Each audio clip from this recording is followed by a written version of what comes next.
સમગ્ર વિશ્વમાં એક બાબતની ચર્ચા છે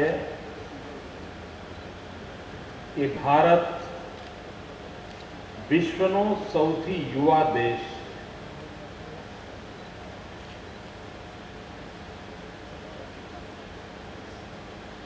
ભારતની કુલ સંખ્યાના 65% કરતા વધારે નાગરિકો યુવાન છે. તમે સમગ્ર યુરોપનો પ્રવાસ કરો તો વયોવૃદ્ધ તપોવૃદ્ધ લોકોની હારમાળા જોવા મળે અને યુવાન હોય તો શોધવો પડે. દરેકના જીવનમાં આ ચક્ર આવતું હોય છે. ભારત આજે યુવા છે, એક સમય એવો આવશે કે જ્યારે ભારત સૌથી વૃદ્ધ દેશ પણ હોઈ શકે. પરંતુ આ અવસર જ્યારે જ્યારે આવે ત્યારે અવસરનો ઉપયોગ કેમ કરવો એનું મહત્વ હોય. જો આજથી 25 વર્ષ પહેલા યા 30 વર્ષ પહેલા જો કોઈએ દીર્ઘ દ્રષ્ટિથી આયોજન કર્યું હોત કે 2010-11-12ના ગાળામાં યુવા ભારતની અંદર આટલા યુવાનો હશે અને એમની શક્તિનો આવો ઉપયોગ કરી શકાશે, એવો જો આયોજન 25 વર્ષ 30 વર્ષ પહેલા થયું હોત તો આજની આખી યુવા પેઢી માત્ર હિન્દુસ્તાનની પ્રગતિનું કારણ નહીં, સમગ્ર વિશ્વની શક્તિનું કારણ બન્યું હોત. પણ કમનસીબે એ વખતે જે થવું જોઈએ તે ન થયું. શું આપણે રાહ જોઈને બેસવું?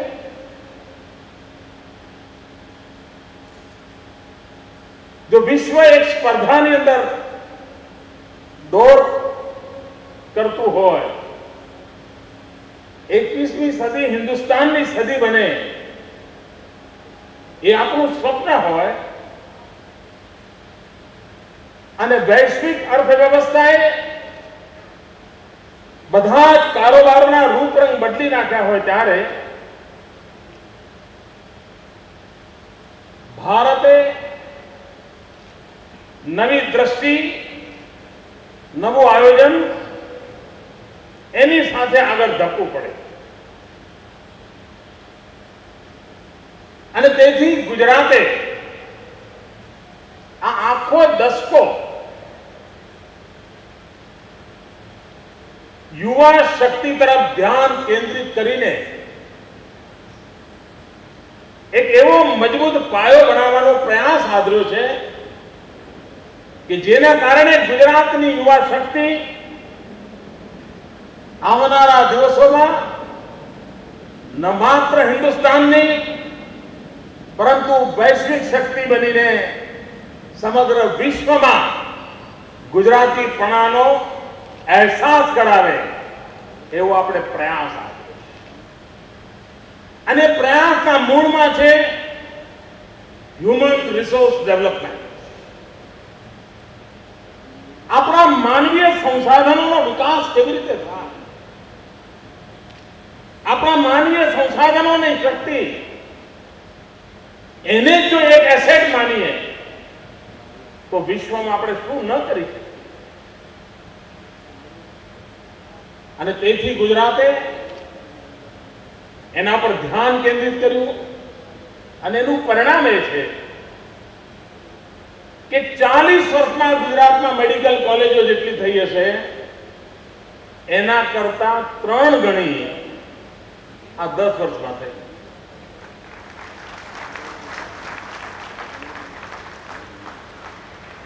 એકવીસમી સદીના પ્રારંભમાં ગુજરાત એન્જિનિયરિંગના ક્ષેત્રે માત્ર 13,000 બેઠકો અભ્યાસ માટે હતી. માત્ર 13,000 બેઠકો.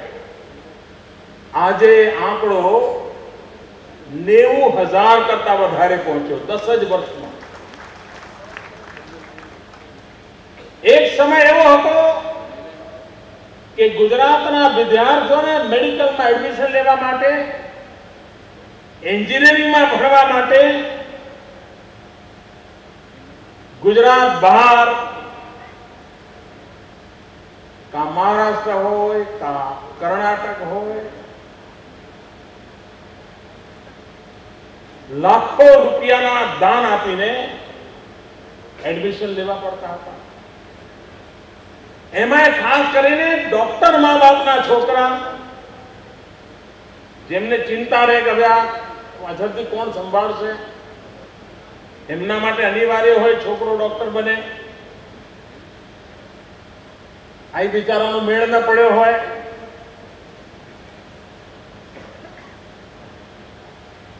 પણ બાપા કમાયેલા હોય તો ઢગલો ત્યાં નાખીને ડોક્ટરનું સર્ટિફિકેટ લઈ આવે. આપ કલ્પના કરી શકો છો કે વર્ષે કેટલા અબજ રૂપિયા ગુજરાતની બહાર ઠલવાતા હતા. એક જ કારણ આયોજન નહીં, વ્યવસ્થાઓ નહીં, અને આ તણાવપૂર્ણ જિંદગી જીવવી પડી. મા બાપને પૈસા તો આપે પણ ચિંતા રહે કે છોકરો જેવો મોકલ્યો તેવો પાછો આવશે કે નહીં આવે, કંઈક નવું શીખીને આવશે તો શું થશે. આ દરેક મા બાપની ચિંતાનો વિષય. કોઈએ કદાચ હિસાબ નહીં લગાવ્યો હોય કે ગુજરાત સરકારના હ્યુમન રિસોર્સ ડેવલપમેન્ટના આયોજનને કારણે ગુજરાતના અબજો રૂપિયા દાન તરીકે આપવા પડતા હતા એ અટકી ગયા અને ગુજરાતની પોતાની શૈક્ષણિક ક્ષેત્રે વિકાસ યાત્રા આરંભ આવી. મને યાદ છે જ્યારે મેં આ સિવિલ હોસ્પિટલના કેમ્પસને આટલા બધા વર્ષો થઈ ગયા આગળ ચાલતું હતું, ત્યારે મને વિચાર આવ્યો કે આમૂલ ચૂલ હવે કેમ બધું બદલીએ નહીં આપણે.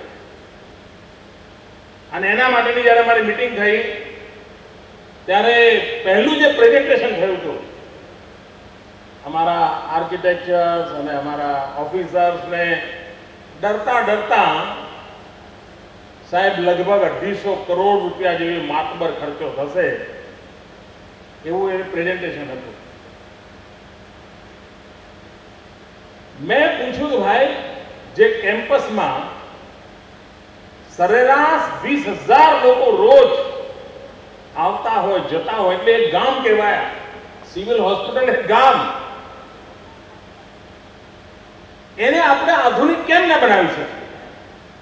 અને મને યાદ છે કે મેં બધી પ્રપોઝલ રિજેક્ટ કરી દીધી. મેં તો આવું નહીં, તમે જરા નવો વિચાર કરીને આવો ને. મારા મનમાં જે વિચારો હતા મેં મૂક્યા હતા અને એ પ્લાન બન્યો 1,000 કરોડ રૂપિયા. મિત્રો એક સમય હતો ગુજરાતમાં મોટું વિચારવાની હિંમત પણ નહોતી, કરવાની વાત તો જવા દો. અને 1,000 કરોડ રૂપિયાના માતબર ખર્ચે જે ગરીબ માણસ સાથે જોડાયેલી સિવિલ હોસ્પિટલ છે, અહીં ઊભી થનારી પ્રત્યેક સુવિધા ગરીબ માનવી માટેની છે, એને આપણે પ્રાથમિકતા આપી અને પૂર ઝડપે તમે આજે સિવિલમાં આંટો મારો, દરેક ખૂણામાં કંઈ ને કંઈ કામ ચાલી રહ્યું છે. અને ખૂબ વેળાસર આખું સિવિલ હોસ્પિટલનું કેમ્પસ, એની બધી જ વ્યવસ્થાઓ એને અત્યંત આધુનિક બનાવવાની દિશામાં આગળ વધી રહ્યા છે. અને એ વખતે આ વિચાર આવ્યો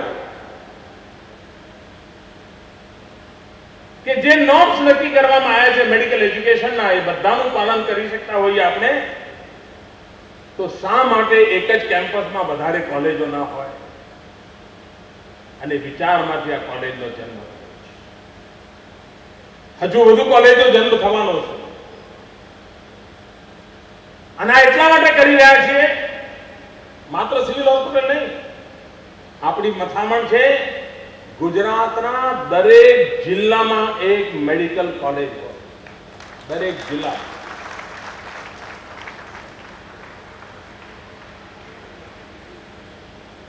આરોગ્ય સેવા સેવા સસ્તી પણ ત્યારે થશે કે જ્યારે ડોક્ટરોની ઉપલબ્ધિ પણ વિપુલ માત્રામાં હશે.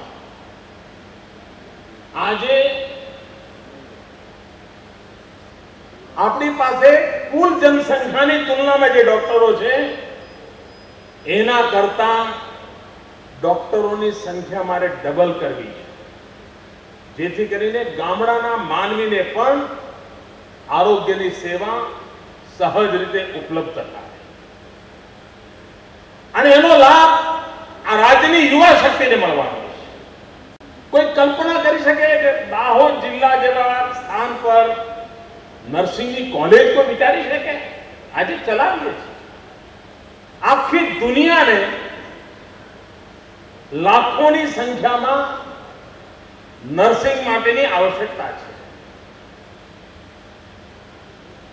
અગર જો આપણે આટલા બધા યુવા શક્તિ વાળા હોઈએ તો આખી દુનિયામાં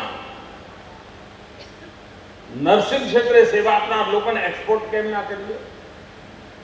અને એ પણ ઇકોનોમી જનરેટ કરવા માટેનું કારણ બની શકે છે. તો એવા સુદીર્ઘ વિચાર સાથે સમગ્ર હેલ્થ સેક્ટરને એનું સશક્તિકરણ કરવું, એનું આધુનિકરણ કરવું અને એને ઉપયોગિતાના ઢાંચામાં ઢાળવું. અને ઉપયોગિતાનું લક્ષ્ય કયું? તો ગરીબમાં ગરીબ છેવાડાનો માનવી એને સહજ, સરળ, સસ્તી આરોગ્ય સેવા ઉપલબ્ધ હોય એની પૂર્તિ માટેનો આ પ્રયાસ. એના ભાગરૂપે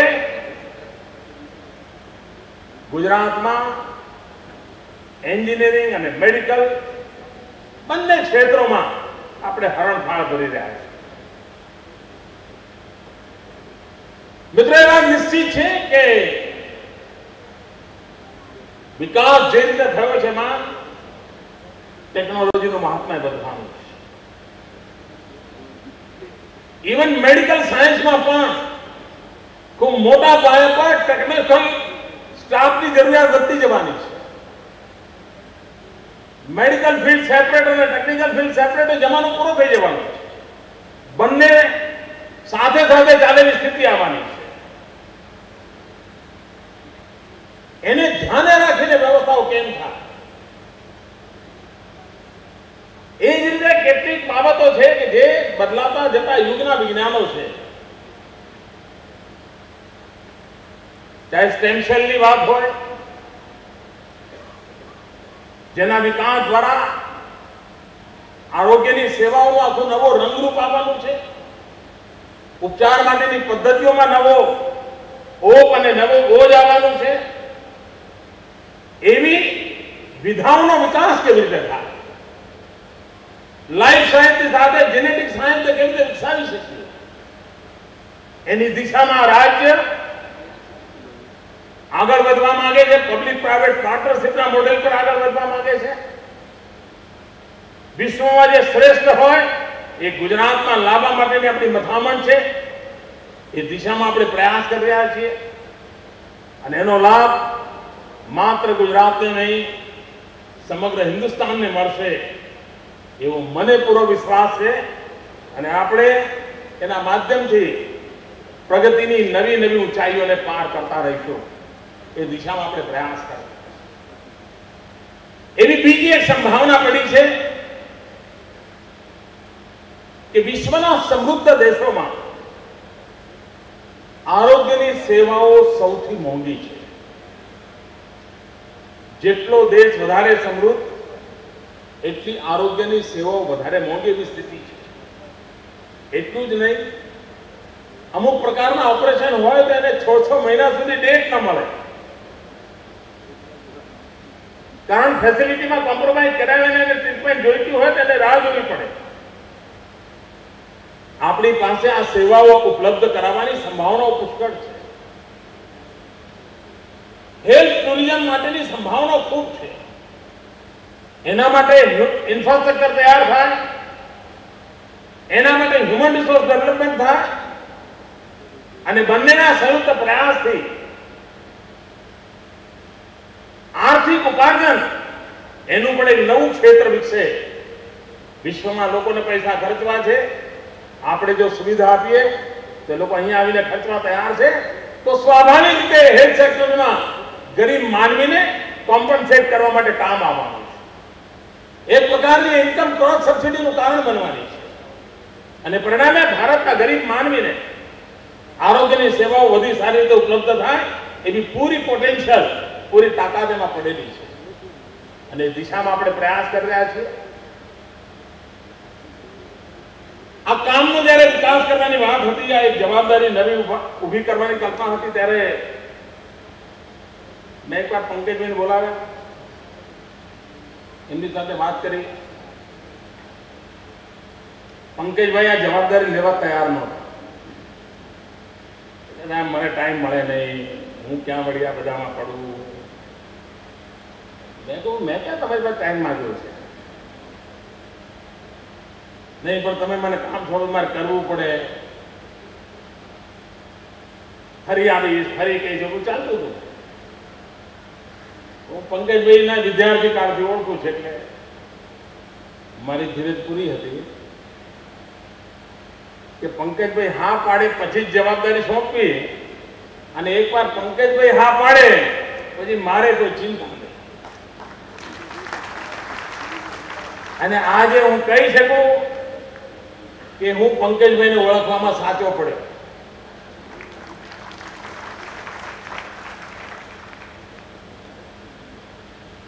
દાન ઉઘરાવાનું હતું.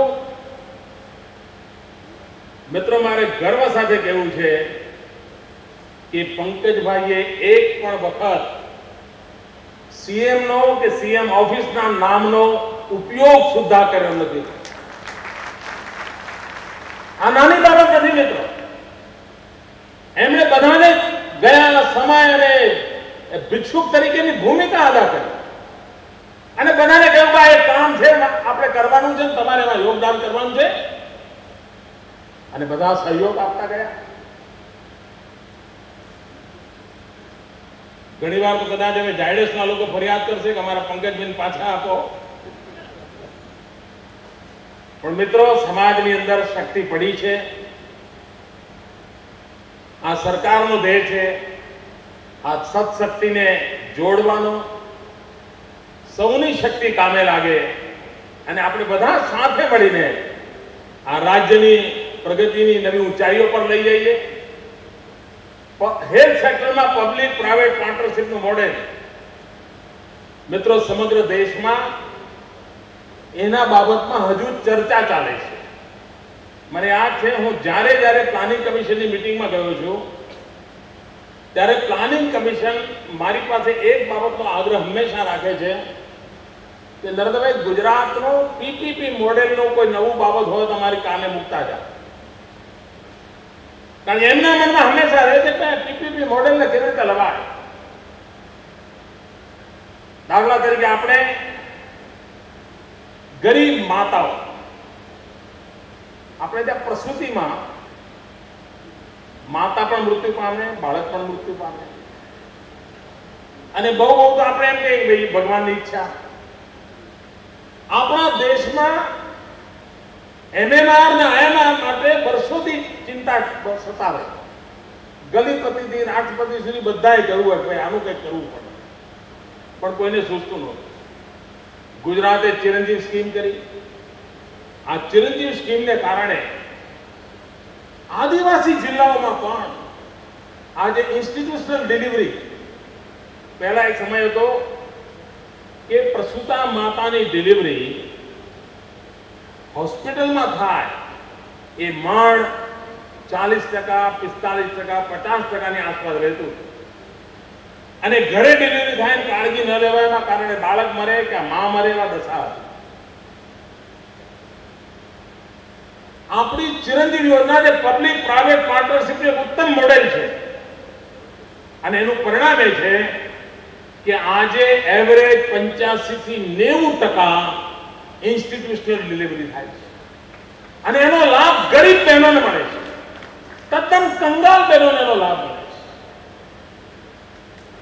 છે. હજારોની સંખ્યામાં જે બાળકો જીવ્યા ન હોત એ જીવી ગયા છે, મૃત્યુદર ઘટાડી શક્યા છે. સેંકડોની સંખ્યામાં માતાઓ મૃત્યુ પામી હોત એને બચાવી શકાય. અને એમાં એક લાભ મળ્યો 108 નો. 108 ને કારણે ગામડામાં ઘણીવાર શું થાય, દૂર સુદૂર જંગલોમાં પ્રસૂતા માને પીડા ઉપડે તો ગામના લોકો ખાટલાની અંદર સુવાડીને દોડતા હોય કોઈ મોટા મથક પર લઈ જવા માટે. ઘણીવાર રસ્તામાં એ ગુજરી જાય. આજે ગામડાનો માણસ પણ 108 લગાવે તો પૂ પૂ પૂ કરતા મોદી હાજર.